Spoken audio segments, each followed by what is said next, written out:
Welcome back. Well, we have Roxanne Kind here, who's with the Emeritus group, and she teaches over there. But you also may know her as a past character on Tales of the Woods. So welcome, nice to see you. Thanks for being here. Thank you, nice to be back. So of course we have to point out that you had a little stint on our cute little show here. So you had fun with that while it lasted. So much fun. A lot of work though. Yes. So I can imagine how difficult that must have been while you were teaching too, because now you just started up again, right, for the year? Yes, I did. Okay. I did, and I also have 2 other jobs. So oh gosh. I'm very busy. Yes, yes. So tell me about the class that you teach is theater arts. Is that correct? It's called Scene Study. Oh, all right. Many students come to the class thinking that we're going to sit down and pick some scenes and study the writing or the characterization or whatever, but it's not. It's an actual acting class. Okay. So you perform the scenes, and at the end of the year, the piece de resistance is that you get to perform a scene with a partner. Okay. And we have a cast party, and for some, it's their first time on stage, and there is a metamorphosis that goes on with that person. Sometimes they come in because they're shy and they're afraid and so timid, and then they're back semester after semester because they've gotten bitten by the bug. Okay. And they want to learn more, and they realize that every character, they find something else about themselves. It's such a fun class. Well, and each time that you do a performance or you're looking at a scene, it's a different kind of emotion each time, right? Depending on what it is. Yes. Okay. And different actors play them differently, but that's another whole long conversation. Okay. All right. Well, you're deriving your emotion from a past experience, right? So Right. each person is going to go to something different. Is that what you mean? Sure. For instance, you could see Phantom of the Opera a few times, and different actors in the lead, and someone will play it very angry, and someone will play it very, very sexual, and it's not a totally different play, but the mood is completely changed, and that's what's so great about live theater. What are some of the things that you would say to someone who's thinking about taking this class, where you did say that they are very nervous? What are some of the first things that you do in the class to help them ease that nervousness? Well, it's technique. I start by telling them they don't know how to breathe, and most people don't know how to breathe. And so I teach them that. They get a little offended, but I prove it to them that I'm right. And I teach them how to do the deep, diaphragm type of breathing, and that calms you down.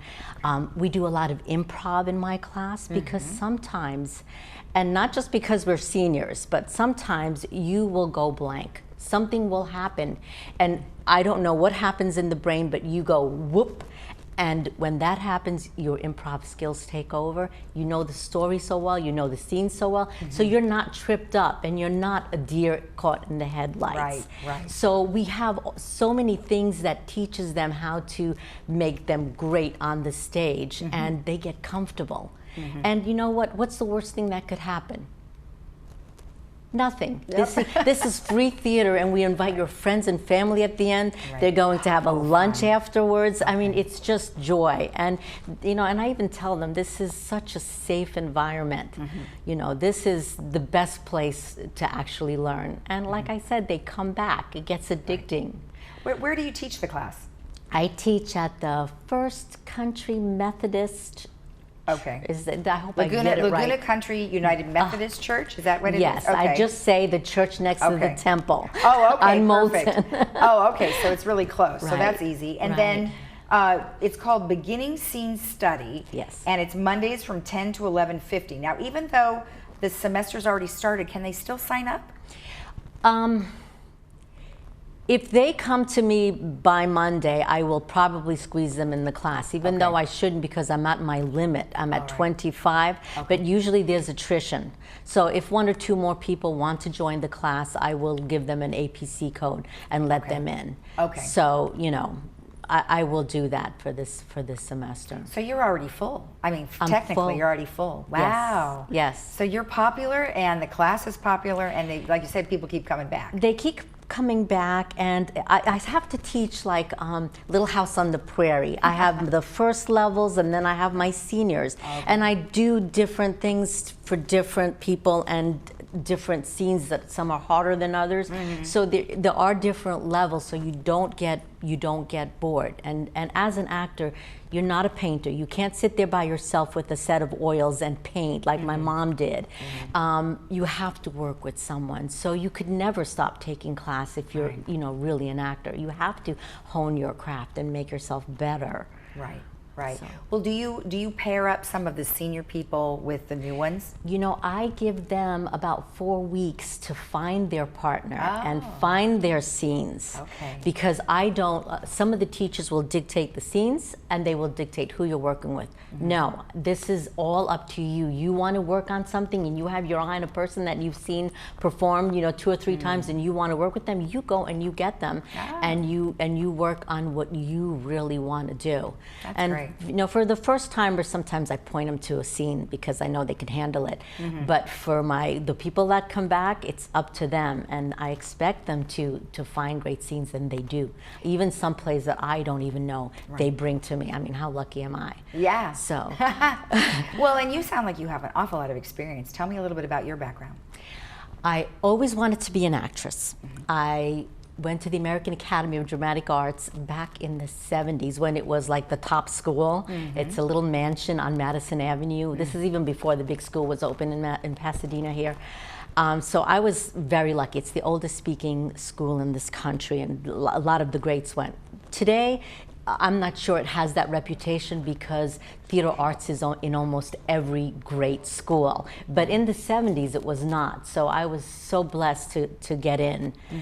And so that's where I started, but life was so difficult as an actress. Even in the 70s, it's even worse today, but today at least you have more multicultural type actors. In the 70s, you did not. Right. And as a girl who was, you know, half Latino, and I consider myself all Latino, even though my father's Italian. I consider him Latino, a Latin-based country, and my mother's from Chile. So for me, and to be short and to be a brunette, it was almost impossible to get work. Wow. I auditioned for a company for Shakespeare, and I did my favorite part for them. I auditioned Catherine of Aragon in King Henry VIII. The director called me and said, "You were fantastic, but I don't like your face." Oh gosh. And you tell that to an 18-year-old. That's horrible. And I then went back to college and I became a computer programmer, but I could never leave acting. And so, you know, I've done things throughout all my life, but I left. It's so the hard. theater. You have to have a super thick skin to be in anything acting. Right, and you also have to have money. So, Oh. you know, I did programming for 15 years, and as I was a programmer for IBM, I worked in Research Triangle Park, and of course I was involved in the theater. I met Evan Rachel Wood's mother, became my friend. Sarah Wood and her father, and Evan's father, who ran a theater there. I worked with them, you know, so it was like I never could leave it, but I knew I didn't have that kind of career that every actor wishes, but it's okay. But you You're don't still need acting. to, right? I mean, you obviously here saying you don't need to because there's so many opportunities, right? Because as long as you're acting, we don't do it for the money, we don't do it for the fame, we do it because we get such a high from performance and learning other characters, and it's just so. If you're not an actor, I don't know if you can understand, but sometimes you become somebody else and you feel things that you've never felt before, and that's amazing to me. Well, you're exciting. I think your class sounds great. It sounds great. So no wonder you have 25 people already, but this is great. So let me just reiterate again. It's called Beginning Scene Study. It's on Mondays from 10 to 11:50 at Laguna Country Methodist Church. Yes, thank you for getting it right. And you will have maybe a couple spots, so hopefully people will be able to squeeze in before Monday. Yes, okay. But I think it'll be the last week that I will allow people because it's just too, you know, I take too much time with my students. Gotcha. Well, good. Well, thank you so much for the information. Thank you. Congratulations and have a good semester. Thank you. All right. And remember, if you want to participate in the class, you will have to be on kind of like a wait list, as you've already heard. But make sure you get in touch with Roxanne, and she'll be able to maybe squeeze you in if she has some room. We'll be right back. Nicely done. Don't go anywhere. You're still on camera.